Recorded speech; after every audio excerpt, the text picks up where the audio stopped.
देखिए man centre में देखिए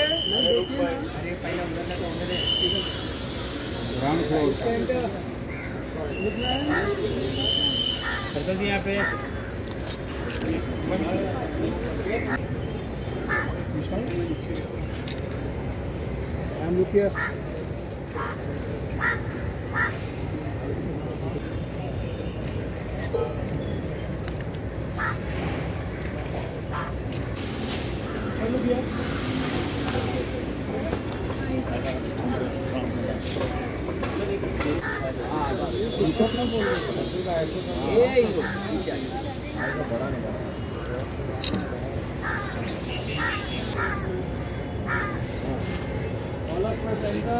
भी वही हाल है।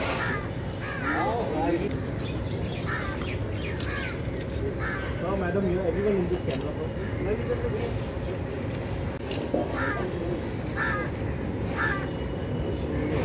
नंदन है, बहुत बहुत स्वागत है। तालियां जोरदार होनी चाहिए because only because of this man we are all here, we've all gathered here.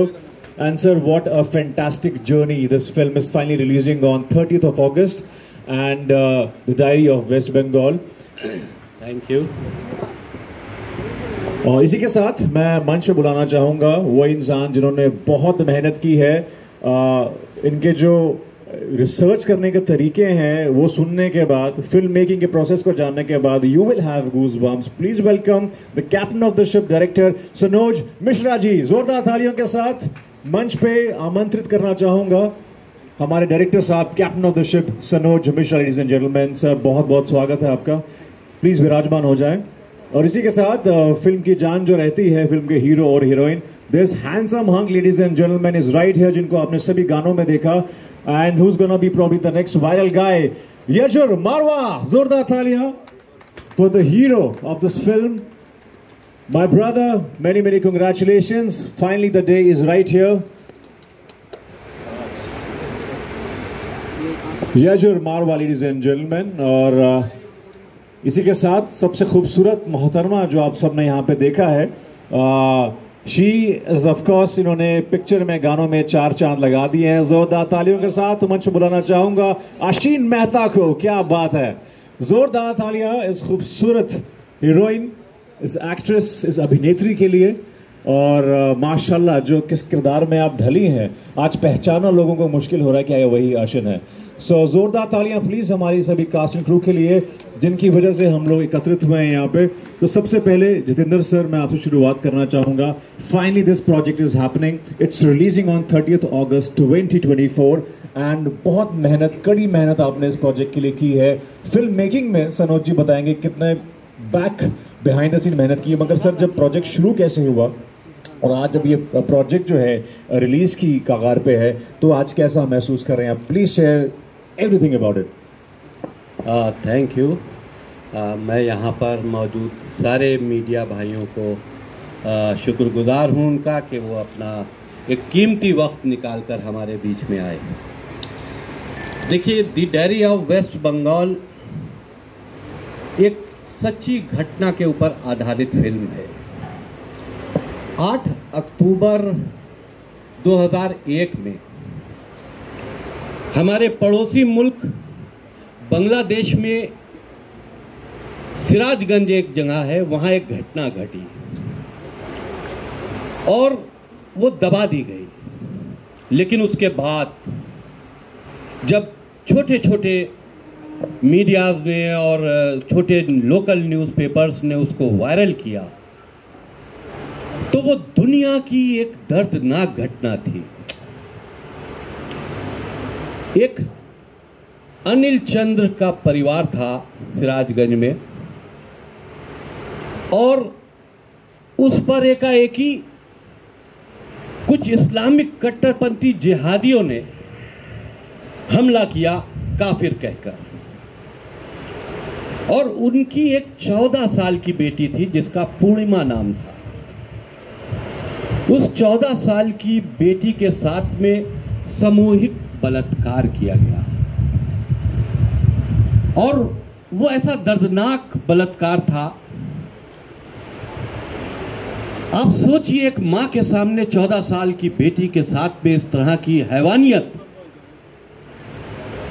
और मां ने जो उस वक्त चिल्लाकर दर्द भरी आवाज उन दरिंदों को दी, वो पेपर की कटिंग बना और वही सबसे ज्यादा वायरल हुआ, जिसमें उसने कहा, अब्दुल अली एक एक करके करो वरना मर जाएगी मेरी बच्ची। ये बहुत दर्दनाक अल्फाज थे एक मां के लिए, अपनी बच्ची की जिंदगी को बचाने के लिए। और उस घटना ने बांग्लादेश सहित जहां जहां वो चीज वायरल हुई उसको झंझोड़ के रख दिया। और इस घटना का जिक्र तस्लीमा नसीम जी ने अपनी किताब लज्जा में भी किया है, और उस किताब की ही वजह से कट्टरपंथियों ने, इस्लामिक जिहादियों ने तस्लीमा नसीम को बांग्लादेश में रहने नहीं दिया। वो अपनी जान बचाकर भागी, क्योंकि उस घटना का उन्हीं ने पूरा विवरण जो था वो अपनी किताब में किया था। हमारी फिल्म की स्टोरी यहीं से शुरू होती है, और उसमें से एक लड़की उसी परिवार की जो वहां से बच जाती है, वो हिंदुस्तान आती है ये मानते हुए कि हिंदुस्तान में हिंदुओं के लिए एक ये सुरक्षित स्थान है। वो जाएगी और इस घटना के लिए यहाँ के देश के प्रधानमंत्री से मिलेगी और ह्यूमन राइट्स से मिलेगी और अपनी आवाज बुलंद करेगी। लेकिन बदकिस्मती के साथ में वो रोहिंग्यास जो वहां पर इनलीगल आते, देखिए रोहिंग्या एक बहुत बड़ी प्रॉब्लम है हमारे देश के लिए।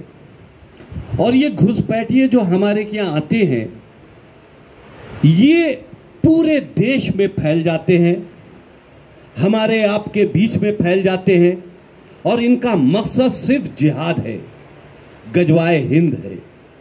ये अपने मकसद के तहत आते हैं। लेकिन खेद के साथ ये भी कहना जरूरी है कि पश्चिम बंगाल की हुकूमत जो उनके लिए भारत में घुसपैठ करने के रास्ते खोलती है, और खाली रास्ते न खोलते हुए उनके लिए हिंदुस्तानी फर्जी आईडीज भी बनवाती है, और आईडीज बनवाकर उनकी पहचान बनवाकर उनको देश में जगह जगह इस्टेब्लिश कर दिया जाता है। ये बहुत बड़ा फैक्टर है हमारी फिल्म का। देखिए, इससे पहले भी हमने राम की जन्मभूमि बनाई, उसमें हमने अयोध्या के इशू को उठाया। और ये the diary of West Bengal Rohingya कट्टरपंथियों की उस साजिश को बेनकाब करती है। उनकी घुसपैठ को हमने दिखाया है बगैर पश्चिम बंगाल की हुकूमत से डरे हुए, क्योंकि अगर रोहिंग्या की बात आएगी तो ममता बनर्जी की बात जरूर की जाएगी, क्योंकि मौजूदा हाल में इस वक्त ममता बनर्जी ही पश्चिम बंगाल की हुकूमत की सरबराह है।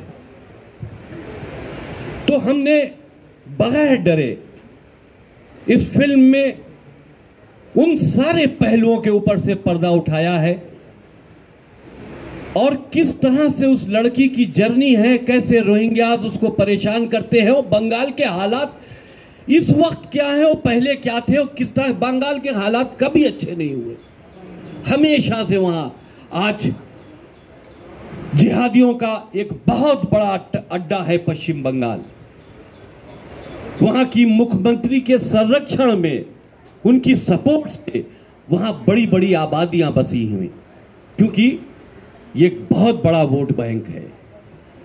इस वोट बैंक के चलते अगर पश्चिम बंगाल की हुकूमत पूरे देश को खतरे में डाल रही है, तो इन सारी चीजों से पर्दा उठाना बेहद जरूरी था।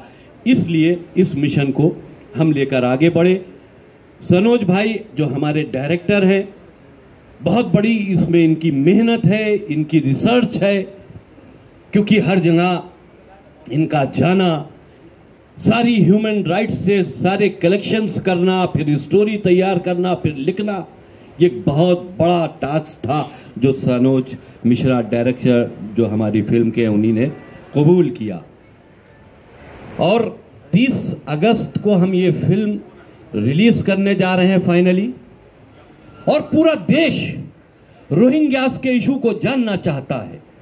पूरा देश चाहता है कि पश्चिम बंगाल में किस तरह से आज हिंदू जो बहुसंख्यक है वो पश्चिम बंगाल छोड़ने पर आमादा हो रहा है। पूरा देश ये जानना चाहता है कि उनके साथ ऐसा जुल्म, जाति भेदभाव क्यों हो रहा है, क्यों पश्चिम बंगाल दूसरा कश्मीर बनने की कगार पर आ गया है। ये बहुत बड़ा सवाल है। और हमारी फिल्म को सेंसर भी मिल चुका है। हमारी फिल्म में जितने आर्टिस्ट ने कैरेक्टर निभाए हैं वो सारे कैरेक्टर अपने में अनमोल हैं। उन्हीं ने उस दर्द को समझा है और अपने कैरेक्टरों में उसको उभारने की कोशिश की है। मैं सिर्फ यही कहना चाहूंगा कि पूरा देश जानना चाहता है कि बंगाल की असलियत क्या है। पूरा देश जानना चाहता है ममता बनर्जी की वोटों की राजनीति क्या है, जिसमें पूरा देश खतरे में कभी ना कभी पड़ सकता है। रोहिंग्या जिहाद क्या है, लव जिहाद क्या है और इस्लामिक जिहाद क्या है, इस पर से हमने बखूबी पर्दा उठाया है। मैं फिर आप लोगों का एक शुक्रिया अदा करते हुए मैं अपने एंकर साहब से कहता हूं कि वो आगे की प्रोसीडिंग शुरू करें। शुक्रिया। कहानी आपने हमें सुनाई है, वो सुनने के बाद सच में किसी की भी रूह कांप जाए।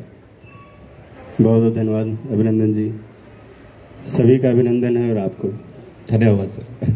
जैसा कि भाई साहब ने मुझे बताया, सबको बताया, मेरे बड़े भैया श्री वसीम रिजवी साहब, जिनके बारे में दो ही शब्द कहना चाहूँगा कि मैं इनको यही मानता हूँ कि दुनिया में सबसे सच बोलने वाले इकलौते इंसान हैं, जिन्होंने तमाम मुश्किलों, तमाम दवाओं के बावजूद भी सच बोलना बंद नहीं किया। वो सच जो हर आदमी जानता है लेकिन बोल नहीं सकता। दुनिया के इकलौते इंसान है। इससे ज़्यादा इनके बारे में कुछ नहीं कहूँगा, क्योंकि ये इतनी बड़ी शख्सियत हैं अपने आप में। इन्होंने इतना त्याग किया है, इन्होंने इतना कुर्बानियाँ दी हैं इस देश के लिए और ख़ास तौर पर समाज के लिए। समाज किसी एक धर्म या विशेष जाति को लेकर नहीं कह सकते, समाज सबसे मिलकर बनता है। और उस समाज की भलाई के लिए इन्होंने जो भी काम किया अभी तक, चाहे फिल्म के माध्यम से रहा हो, चाहे सोशल सर्विसेज के माध्यम से रहा हो, वैसा कोई दूसरा इंसान अभी तक धरती पर नहीं आया। आप ये कह सकते हैं कि इन्होंने सबसे पहले इंसानियत की बात रखी कि इंसान को धर्म के बजाय इंसानियत से पहचाना जाए, और जो धर्म काट देने में, मार देने में, खून कर देने वाली बात करता है, उस धर्म के बारे में इन्होंने सबसे पहले सवालात उठाए। बहुत बहुत धन्यवाद आप सबका। हम फिल्म पर आते हैं। खैर, ये तो मैंने रिजवी साहब के बारे में चंद अल्फाज आपके सामने रखे। फिल्म की जो बातचीत रही उसमें हमारे लिए प्रेरणा भी भाई साहब ही थे। हमारी भाई साहब से बातचीत हुई और फिर एक, चूँकि मैं पिछले 30-32 सालों से इंडस्ट्री में आप सब लोगों के बीच काम कर रहा हूँ और कई सारी फिल्में बनाई, सस्पेंस थ्रिलर, एक बंगले के अंदर जा रहे हैं लोग, मर रहे हैं बारी बारी से करके, ऐसी कई सारी फिल्में मैंने की। उसके बाद इन सब चीज़ों से मेरा दिमाग उलझ गया। मुझे लगा ये तो भेड़ चाल है, इस भेड़ चाल से अलग निकल कर कुछ काम करना चाहिए मुझे, कुछ देश के लिए, समाज के लिए। पैसा वही लगता है, संसाधन वही लगते हैं, चीज़ें वही लगती हैं, लेकिन रिजल्ट वही भीड़ में खड़े हो जाने वाली होती हैं। जहाँ पर हर साल 12,000 फिल्में बनती हैं, उसमें एक आपकी भी रहती है। इस मकसद को लेकर, और दूसरी बात है कि कुछ सिनेमा के माध्यम से ही सही मैं समाज के लिए और देश के लिए अगर कुछ कर पाऊँ तो मेरे लिए सौभाग्य होगा। तो मैं गया हुआ था, सिलीगुड़ी फिल्म फेस्टिवल था, उसमें मुझे जज बतौर बुलाया गया था और वहाँ से फिर मुझे लोग घुमाने के लिए बॉर्डर साइड लेके गए और वहाँ के थोड़ा सिस्टम को मैंने समझा, कैसे लोग कहाँ से आना जाना होता है लोगों का। तो काफ़ी ऐसी जानकारियाँ मुझे वहाँ हासिल हुई जो मैं सिर्फ मीडिया में रहकर या मुंबई में रहकर नहीं जान सकता था। और मैंने अपना आने का प्रोग्राम वहाँ कैंसिल कर दिया और मैं सिलीगुड़ी में रुक गया कई दिनों तक। काफ़ी चीज़ें मैंने वहाँ समझी, जो कि बॉर्डर वहाँ से कुछ 60-70 किलोमीटर की दूर था। किस तरह से घुसपैठिए आते हैं और बॉर्डर एरिया में कितनी ज़्यादा उनकी पॉपुलेशन हो गई है, उनको सरकार किस तरह से बसाती है, वहाँ पर क्या उनको सुविधाएं दी जाती है, किस लिए रखा जाता है। आने से सबसे पहले उनको वोटर आईडी हाथ में थमाई जाती है ताकि वो सबसे पहले वोट दें, और किसको वोट दें आप सबको पता है। तो ये जो सिस्टम चला है एक, जब मैं कह रहा हूँ देश का बंटवारा हो गया, अलग अलग हिसाब से लोगों ने अपने अपने हिस्से बांट लिए, तो हमारी देश की जो जनता है उसका संसाधन हमारे देश के लोगों के लिए होना चाहिए। यहाँ पर घुसपैठियों के जो घुसपैठिए बाहर से आते हैं, जो क्रिमिनल हैं, जो बर्मा में लोगों को मारकर, सैनिकों को मारकर भाग रहे लोग वहाँ से, वो हमारे यहाँ शरण लेते हैं और सरकार उनको प्रश्रय देती है, सुविधाएं देती है। और उस बीच में जो एक आम इंसान है, आम नागरिक कैसे पिसता है, वो हमारी फिल्म की कहानी है। इस फिल्म के जरिए ज्वलंत मुद्दों को उठाने की कोशिश की गई है, और मुझे लगता है जब आप फिल्म देखेंगे तो आप ये नहीं कह सकते कि प्रोपोगेंडा फिल्म है। जैसे लोग बोलते हैं प्रोपोगेंडा पिक्चर एक और आ रही है, तो प्रोपोगेंडा फिल्म नहीं है। और अगर ये प्रोपोगेंडा फिल्म है तो मैं ये कहूँगा कि ऐसी फिल्में ही हमेशा बननी चाहिए। अगर सच बोलने को प्रोपोगेंडा कहा जाएगा तो ये प्रोपोगेंडा चलता रहना चाहिए, और ये प्रोपोगेंडा हमारे लिए गौरव की बात होनी चाहिए, क्योंकि सच बोलने की बात जहाँ पर आती है वहाँ पर बहुत सारे लोग अपने घरों में ऐशो आराम के लिए निकल जाते हैं, सड़कों पर कोई नहीं उतरता। तो ये एक फिल्म नहीं, एक आंदोलन है पूरे देश के लिए, बंगाल के लिए, जो हमारी टीम ने सब ने मेहनत करके इसको आज रिलीज तक लेकर आए हैं। जब मैंने फिल्म शुरू की थी उस वक्त हमने सोचा भी नहीं था कि एक दिन में फिल्म रिलीज भी होगी, क्योंकि इतनी सारी मुश्किलें थी, इतने सारे प्रॉब्लम्स थे। अगर ये फिल्म कल को सफल रहेगी तो मैं ज़रूर आपसे वो बातें शेयर करना चाहूँगा। फिलहाल अभी इतना ही कहूँगा कि आप सब लोग मीडिया बंधुओं से अनुरोध है कि फिल्म तो हमने बना दी है और फिल्म रिलीज़ होने के कगार पर आ गई है। 30 तारीख को रिलीज़ हो रही है फिल्म। अब ये फिल्म जनता जनार्दन तक कैसे पहुँचती है वो आपकी जिम्मेदारी है। मैंने अपना काम, हमारी टीम ने अपना काम बड़ी ईमानदारी और बड़ी बेबाकी से किया है। इसके अलावा मेरे पास और अब शब्द नहीं है, क्योंकि ये बहुत भावुक पल है। धन्यवाद। भाई सब कुछ बोलना चाहिए। बाखूबी सनोज जी ने बहुत ही बेहतरीन बात कही और बहुत गहरी बात कही है, और 30 अगस्त का आई एम श्योर हम सबको इंतजार है जो नैरेटिव आपने हमें दिया है। जी अभिनंदन जी, मैं चाहता हूं कि सनोज जी टीम के जो हमारे और कलाकार हैं उनका परिचय मीडिया के सामने बारी बारी से दे दें। जी बिल्कुल जितेंद्र सर, हम पूरी स्टारकास्ट को बुलाएंगे मंच पे, मगर जैसा कि सनोज जी ने बहुत अच्छी बात कही है कि इसकी जो मेहनत है, जो प्रतिज्ञा इन्होंने ली है फिल्म बनाने की, जिसको हम देखेंगे 30 अगस्त को, और बहुत ही बेहतरीन जो परिचय है वो देखने को मिलेगा। और इसी के साथ हमारे फिल्म के जो मेन लीड हैं और हीरो हीरोइन हमारे साथ मौजूद हैं, याजुर मारवा। वेलकम टू बॉलीवुड, बिकॉज ये आपकी डेब्यू फिल्म है, सो कॉन्ग्रेचुलेशंस। और जैसा कि पिक्चर में एक अलग याजुर देखने को मिल रहा है हमें, और उससे पता चलता है कि सनोज जी ने, हमारे जो डायरेक्टर, काफ़ी काम किया आपके लुक पे, कैरेक्टर पे। तो सबसे पहले तो बधाइयाँ, congratulations. Thank you so much. बहुत अच्छा लग रहा है, हमारे बहुत प्रिय मित्र भी हैं आप याजुर। और पहली बात, जब आपको ये फिल्म दी गई थी और एज ए डेब्यू जब आपको पता चला कि the dairy of West Bengal के साथ आप इस इंडस्ट्री में पहला कदम रख रहे हैं, सो what was your reaction? And because Krishna Abhishek, the very well known comedian from Kapil Sharma show, is your family, is your brother, और वो हमेशा से कॉमेडी टाइमिंग के लिए जाना जाते हैं। और ऐसे में जब आपने इस इंडस्ट्री में कदम रखे हैं तो स्ट्रेट अवे वो फिल्म जो मच एंटिसिपेटेड फिल्म है the diary of West Bengal, उसके साथ आपने शुरुआत की। तो share about your journey, character and this step that you have taken. Hello everyone, my name is Yajur, जैसे अभिनंदन ने बताया, and hi to you and everyone for the media for coming, and thank you so much Sanoj sir, Wasim sir for considering me for this role. तो जैसे कि आप लोगों ने, अभिनंदन ने पूछा कि मेरे को ये फिल्म जब ऑफ़र हुई तो मेरा रिएक्शन क्या था, तो मैं आप सभी को बताना चाहता हूँ कि मेरी जर्नी स्टार्ट हुई, मैं दिल्ली में अपनी स्टडीज़ कर रहा था। I am an architect by qualification, और अलॉन्ग साइड मैंने थिएटर ज्वाइन किया। मैंने 5 साल थिएटर करा है, श्री राम में, इंदू आर्ट, मंडी थिएटर में, मैंने मंडी हाउस में बहुत सारे थिएटर ग्रुप्स करे हैं।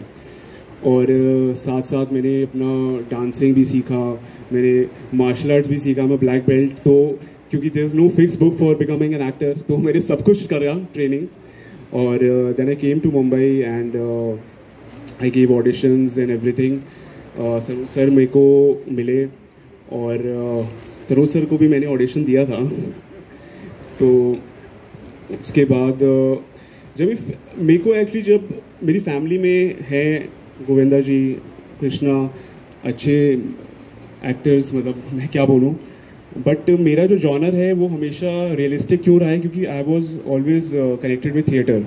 तो जब मैंने थिएटर किया तो मेरे को काफ़ी, मैंने प्रेमचंद जी के प्लेस करे, बहुत सारे प्लेस करे, तो मेरे को हमेशा से रियलिस्टिक सिनेमा की तरफ इंक्लिनेशन थी।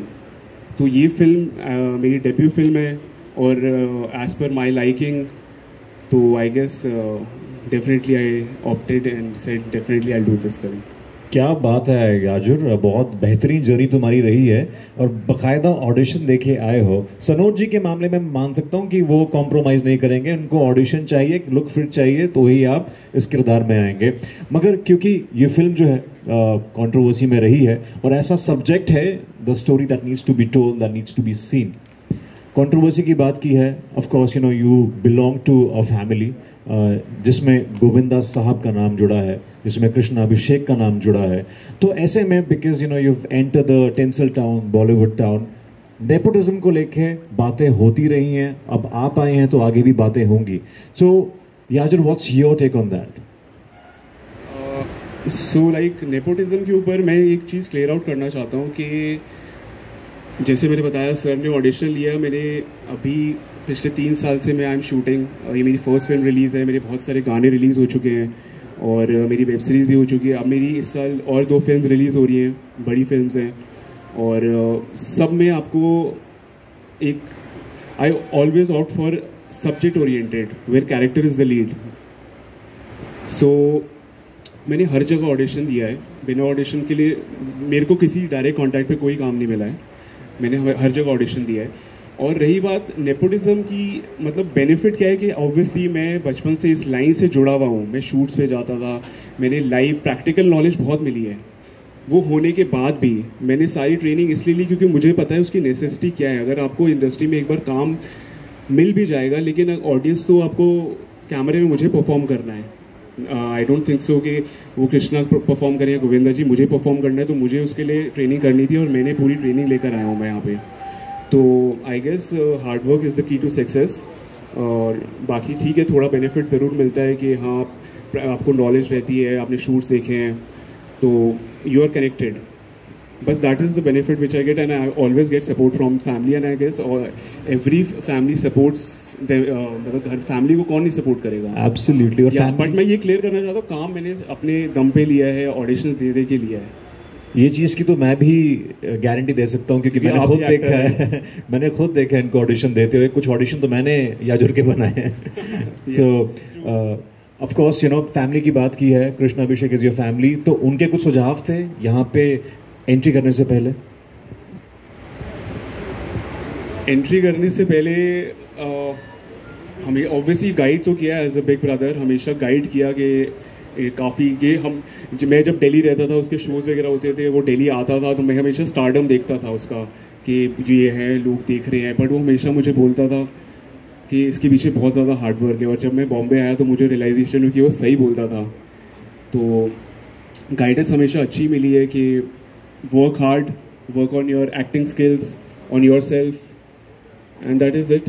तो that was all the guidance which I got. Very well said and wish you all the really best. और ऐसे में खूबसूरत चेहरे का हम सबको इंतजार था। Ashin Mehta, congratulations, you are looking stupendous in the trailer of the diary of West Bengal and thank you so much. हम सबको ट्रेलर, आपके ट्रेलर तो खैर अभी हमने देखा नहीं, जो हम 11 अगस्त को देखने वाले हैं, जो चित्रकूट में लॉन्च होगा। टीजर में आप बहुत बेहतरीन लग रही हैं और गानों में तो माशाल्लाह। आपका क्या रिएक्शन है एंड फर्स्ट रिएक्शन व्हेन जब आपको ये स्टोरी सुनाई गई थी, ये टॉपिक बताया गया था, so what was going on in आशीन's mind that time? Well, hi everyone, thank you so much for coming here. Well, मेरा नाम अर्शन मेहता है एंड जब मेरे सामने सनोज सर, वसीम जी ये मूवी लेके आए थे, I frankly saying was a bit nervous. I didn't know कि whether I should do this movie और नॉट, बट जब मैंने पूरी कहानी सुनी एंड मैं काफ़ी डिटेल में गई, मैंने पढ़ा, मैंने रियलाइज़ किया कि ये एक ऐसी लड़की की कहानी है जो ऑडियंस, जो दुनिया को पता होनी चाहिए, और एक एक्टर के सामने ऐसी स्टोरी आना इज़ वेरी रेयर। एंड मुझे काफ़ी खुशी हुई and I am so much grateful कि सनोज सर और वसीम जी ने मुझे ये प्रोजेक्ट के लिए चुना। एंड ये जो कैरेक्टर है, जैसे मैंने इसको रियलिटी में ऑन ट्रू बेसिस में उसे दिखाया है मूवी में, I think we all worked very hard for it. So I am very glad कि मेरे सामने ये मूवी आई। मैंने काफ़ी प्रोजेक्ट्स किए हैं, पर ऐसा कैरेक्टर मिलना बहुत मुश्किल होता है एक एक्टर के लिए, आना भी और करना भी। So I am very glad that I got this character and I could give 100% justice to it. So कुछ ऐसी चीज़ जो शूट के दौरान आपको बहुत मज़ेदार लगी, इंटरेस्टिंग लगी, जो सीखने को मिला, if you could share some sneak peeks from the shooting sites. Yes, there was a lot of knowledge on Hindu and other things which I gained throughout the story, and other things like जो actual में लोगों के साथ क्या हो रहा है, मैंने काफ़ी YouTube वीडियोस काफ़ी पढ़ा, एंड आई डिडंट नो कि एक्चुअल में रियलिटी में बंगाल में क्या हो रहा है, बांग्लादेश में क्या हो रहा है, because we are so conserved in our city only, हमारे मुंबई में, हमारे होम टाउन में। So knowing something coming from a different state and something like that and portraying in front of the audience for the whole world to see is very rare. तो मुझे काफ़ी knowledge मिली, जो भी हमारे movie में जो भी मैंने दिखाया है, पोर्ट्रे किया है एक हिंदू ब्राह्मण लड़की को, वो सब मैंने काफ़ी सीखा। वाह, वेरी इंटरेस्टिंग। और हम जल्दी देखना चाहेंगे इस फिल्म को 30 अगस्त को। और उसके साथ साथ देखिए, सनोज सर की फिल्म हो, वसीम रिजवी जी की फिल्म हो, तो सिर्फ हीरो हीरोइन नहीं, हर एक किरदार को उतना ही महत्व दिया जाता है जितना कि हीरो है, जैसे कि बहुत ज़रूरी होता है हर एक फिल्म में। तो इसी के साथ सनोज सर, मैं चाहूँगा कि जो बाकी के हमारे फिल्म के पिलर्स हैं, जो बाकी की स्टार कास्ट है, कास्ट एंड क्रू है, जो फिल्म को और भी स्ट्रॉन्ग बनाते हैं, आप प्लीज़ उनको मंच पे बुलाएं। जी जी, बहुत बहुत धन्यवाद। सबसे पहले मैं इस फिल्म की वन ऑफ मेन के बाद सेकंड लीड जो हमारी एक्ट्रेस हैं अल्फिया शेख, उनको बुलाना चाहूँगा, जिन्होंने, मतलब मैं इनको लेके बहुत डाउट करता था, पता नहीं अच्छा काम कर पाएगी नहीं, लेकिन जब लोगों ने इनकी काम की तारीफ़ की तो मुझे भी अच्छा लगा और उनको फ़ोन करके बताया कि तुम्हारे बारे में कॉम्प्लीमेंट आ रहे हैं। तो अल्फिया शेख जी हैं, जोरदार तालियां मैं चाहूँगा सभी आर्टिस्ट के लिए दी जाए। और हमारे बीच में गौरी शंकर जी हैं, जो रोहिंग्याओं के सरदार हैं इस फिल्म के, प्लीज़ आइए।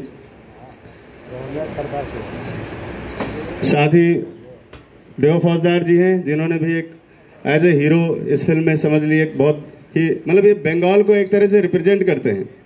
देव फौजदार जी, क्या बात है, जोरदार तालियां मैं चाहूँगा सभी के जो हमारे। और हमारे बीच में दीपक कंबोज जी हैं, अभिषेक मिश्रा जी, रोहिंग्या सरदार नंबर 2,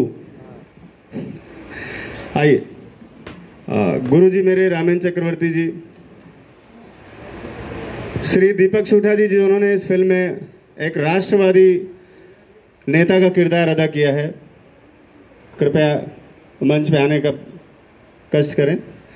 और ये फिल्म है ऐसी, the diary of West Bengal, जिसमें जर्नलिस्ट की बात ना हो तो हो ही नहीं सकता है, बगैर जर्नलिस्ट की फिल्म ही नहीं पूरी हो सकती है। तो जर्नलिस्ट का किरदार निभाने वाले आशीष राजपूत जी, वो भी मंच पर आ जाएं। ये हमारी कोर टीम है, जिन्होंने दिन रात हमारे लिए मेहनत की है और इस फिल्म को एक मिशन समझकर काम किया है इन्होंने, न कि फिल्म। अभिनंदन जी, आप कुछ पूछना चाहेंगे सब में से?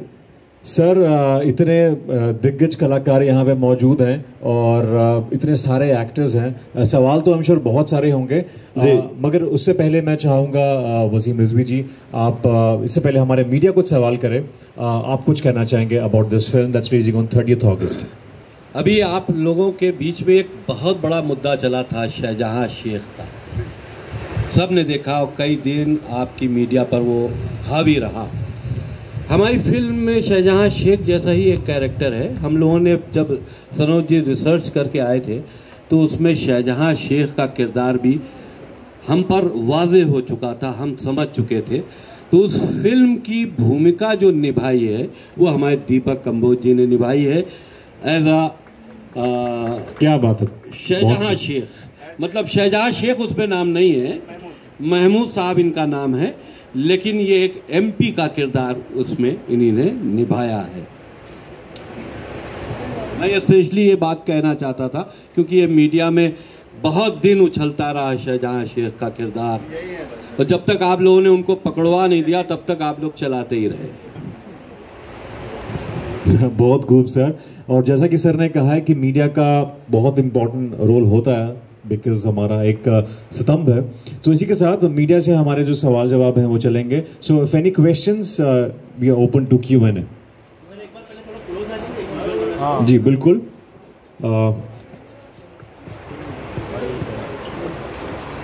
ये mic ji.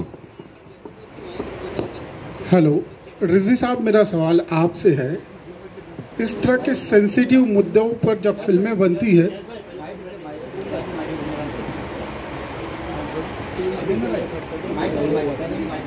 Ji, will get table and mic, no worry. तब तक हम सवाल एक बार शुरू करते हैं। जी एक सेकेंड।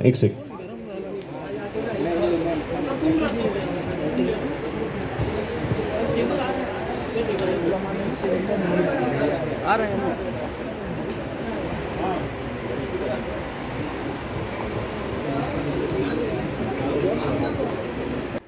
इस तरह की जब फिल्में बनती हैं, मान लो कि बहुत हिट हो जाए, तो कहीं ना कहीं एक डर लगा होता है कि जो समाज में कहीं दंगे न फैल जाए, कोई इसका गलत इम्पैक्ट ना हो, मैसेज भी ठीक से जाए और जो मोटिव है, जो इंटेंशन है वो भी पूरा हो। इस बात की आपने कितना ध्यान रखा है? देखिए, हमारी फिल्म आने से पहले ऐसा नहीं है कि दंगे नहीं होते हों। दंगे फसाद तो जब कट्टरता या किसी तरह का कोई क्लैश होगा तो दंगे फसाद होते हैं, लेकिन हमने फिल्म में बैलेंस रखा है। फिल्म में हमने असलियत भी दिखाई है और कम्युनिटी को बैलेंस भी रखा है, लेकिन बोल्डली दिखाना। देखिए, ये फिल्म नेशनल इश्यूज हैं, हमारी भारत की सुरक्षा को दृष्टि में रखते हुए इस तरह से बनाई गई है कि हम अपने इश्यूज को देखिए। ये भी जरूरी है कि ऐसे इश्यूज जहां पर बहुत कुछ हो रहा और पब्लिक के सामने नहीं आ रहा, उनको भी एक्सपोज करना भी बहुत जरूरी है। और फिल्मी प्लेटफॉर्म एक ऐसा प्लेटफॉर्म है जहां से हम अपनी बात इजीली लोगों तक पहुंचा सकते हैं, लेकिन हाँ, उसको पहुंचाने का तरीका ऐसा होना चाहिए कि किसी तरह का कोई फसाद ना हो, किसी तरह के कोई दंगे ना हो, या किसी रिलीजन को हिट ना करता हो, उनकी धार्मिक आस्थाओं को हिट ना करता हो। इन सारी चीज़ों का ख्याल रखते हुए हमने किया है। लेकिन अगर ये कहा जाए कि हम गजवाए हिंद पर पर्दा डाल देंगे, अगर ये कहा जाए कि हम जिहाद के ऊपर पर्दा डाल देंगे, ये कहा जाए कि हम इस्लामिक कट्टरता के ऊपर पर्दा डाल देंगे, तो हम समझते हैं कि इस पर पर्दा नहीं डालना चाहिए, इसको एक्सपोज करना चाहिए ताकि लोग बातों को समझें। और जो इस तरह की नफरत फैलाने की गतिविधियां भी इस देश में चलती हैं, वो भी इस बात को समझें कि वो एक्सपोज हो रही हैं, वो भी समझें ताकि वो भी अपनी एक्टिविटीज को उनकी जब एक्सपोज होगा तो उनमें कमजोरी पैदा होगी, और जब कमजोरी पैदा होगी तो हमारा देश सुरक्षित होगा और ये सारी चीज़ें हमारे देश से ख़त्म हो जाएं। जाति धर्म की जो भेदभाव है ये ख़त्म हो जाए। देश में सब एक साथ और सुकून के साथ रहना चाहते हैं, लेकिन फैलती हुई नफरतों को एक्सपोज करना भी ज़रूरी है। हर इंसान का एक अपना नज़रिया होता है, आपका एक अपना नज़रिया है। आपको कभी ये डर नहीं सताता कि मैं इतने लोगों के विरोध जाता हूँ, शायद ये फिल्म रिलीज़ के बाद किसी एक तबके की भावनाओं को आहत भी पहुँचे, किसी तरह के फतवे भी निकले, उस चीज़ के लिए आप किस तरह से तैयार हैं? देखिए, आपकी इन्फॉर्मेशन के लिए बता दूं कि मैंने जो चीज़ भी देश के हित में अपनी बात को उठाया है, तो कट्टरपंथी जो हमारी बातों से हमसे नाराज होते हैं तो उन्हीं ने मेरे सर काटने के फतवे पहले ही से दे चुके हैं। ये कहाँ तक जायज़ है कि अगर आदमी अपनी बात रखे तो उसका सर काटने का फतवा दे दिया जाए। 5 करोड़ रुपए तक का इनाम मेरे सर के ऊपर रखा गया है, मेरी ज़बान काटने पर इनाम रखा गया है। ये सारे इनामात मेडल की तरह से हम पर पहले ही चिपकाए जा चुके हैं। हमारी गलती सिर्फ इतनी है कि मैंने सच बोलने की कोशिश की। उन नफ़रतों की वो नफ़रतें जो इस देश को कहीं ना कहीं नुकसान, आम मुसलमान इसमें इन्वॉल्व नहीं है। होता यह है कि करता एक है, कहा सब जाता है।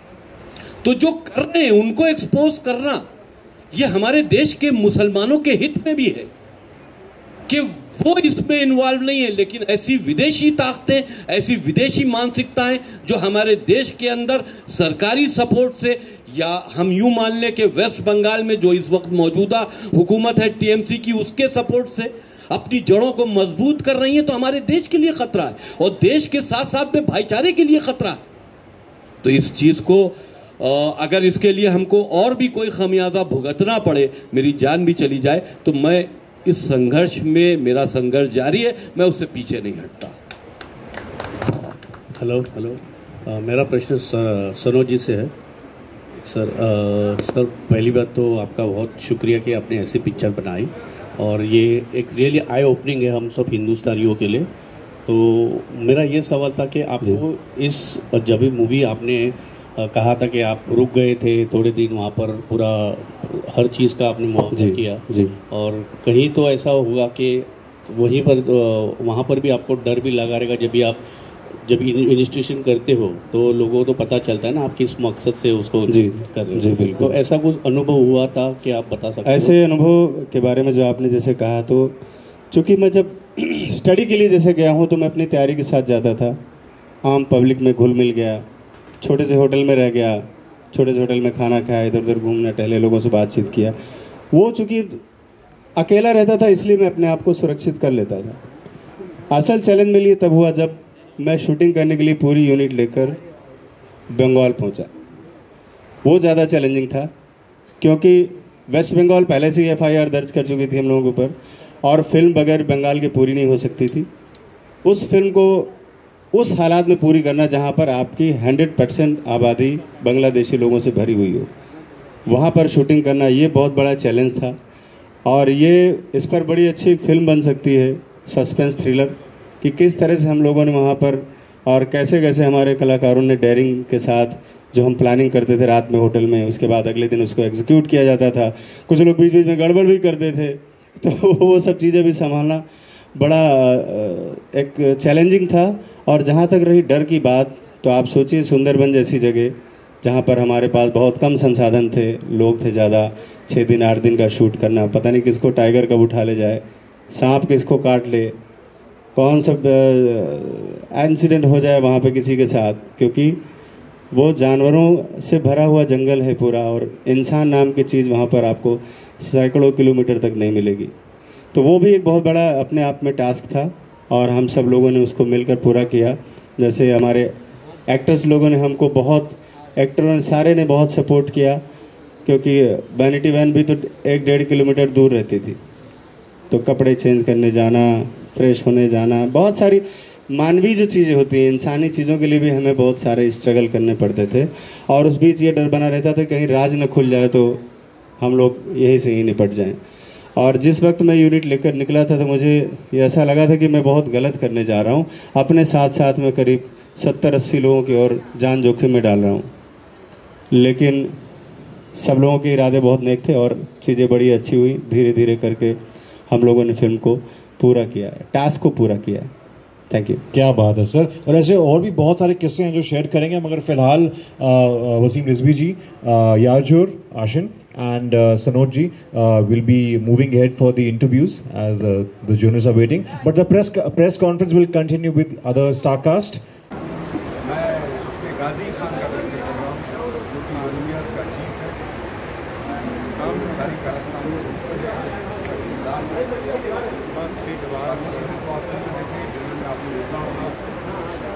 नहीं जा रहा हूँ से आए लो भाई एक और सिपाही यहाँ पे रह गया जहाँ तक सवाल है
अरे भाई वो मैं कन्वर्ट करते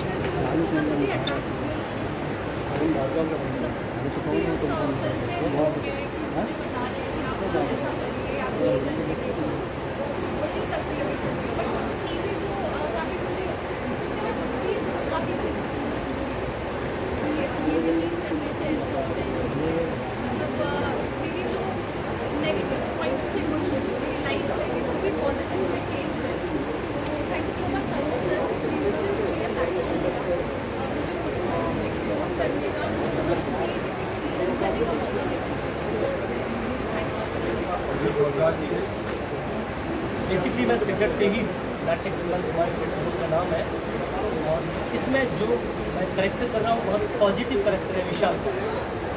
ये फौजदार मेरा नाम है। सनोज जी जब हमारे थिएटर बुक में आए उन्होंने देखा बोले कि एक बड़े एक्टर के लिए करेक्टर लिखा गया है, तो मैंने कहा सर आपको लगता है क्या मैं कर पाऊँगा, लेकिन ये आप ही कर पाओगे। तो फिल्म बताएगी कि कैसा करेक्टर किया है, बट मैंने कोशिश की है कि पूरा ईमानदारी से मैंने अपना चरित्र निभाया है। आगे फिल्म देखिएगा, कहीं ना कहीं ये फिल्म एक तरह से वायरस है और ये फिल्म ना ये जो हमारी फिल्म है ये वायरस की वैक्सीन है। इसका जो सब्जेक्ट है वो वायरस है और ये फिल्म का जो संदेश है जो कहना चाहता है कहीं ना कहीं वो वैक्सीन है। मे बी हम हमारी वैक्सीन में कामयाब होंगे, ये फिल्म कुछ लोगों के लिए बहुत सपोर्ट करेगी और रोहिंग्या की जो प्रॉब्लम है जो बड़ा वायरस है मे बी पूरी तरह से तो नहीं मिटा पाएंगे अभी शुरुआत, लेकिन दीपक तो जलाया जा सकता है। दीपक द डायरी वेस्ट बंगाल ने जला दिया। तो दीपक जी हैं। जी नमस्कार, मेरा नाम दीपक है और मैं अभिदेव का बोल रही हूँ, उनका स्टूडेंट हूँ। सनोज सर से मुलाकात इनके स्टूडियो में हुई, हमारी वर्कशॉप चल रही थी, उन्होंने विजिट किया, कैरेक्टर ऑडिशन ले रहे थे उनके लिए, उनकी मुलाकात हुई और फाइनल हुआ। एंड कैरेक्टर का नाम महमूद खान है जो मैं प्ले कर रहा हूँ, नेगेटिव शेड कैरेक्टर। अक्सर क्या होता है कि शतरंज के मोहरों को चलाने के पीछे एक ताकत होती है, जो छुपी हुई ताकत होती है वो सामने नहीं आती। हर जगह की पॉलिटिक्स में इंडियन में भी है, हर जगह में ताकत का कैरेक्टर मैंने प्ले किया है जो समाज में बुरी चीज़ों को करवाने के लिए छुप के बैठा। बाकी आप फिल्म देखेंगे, आप देखिए। Right. Thank you so much, media, for being part of this press conference. Thank you so much, the star cast and crew, for being part of this film, and all the really best for the film, The Diary of West Bengal.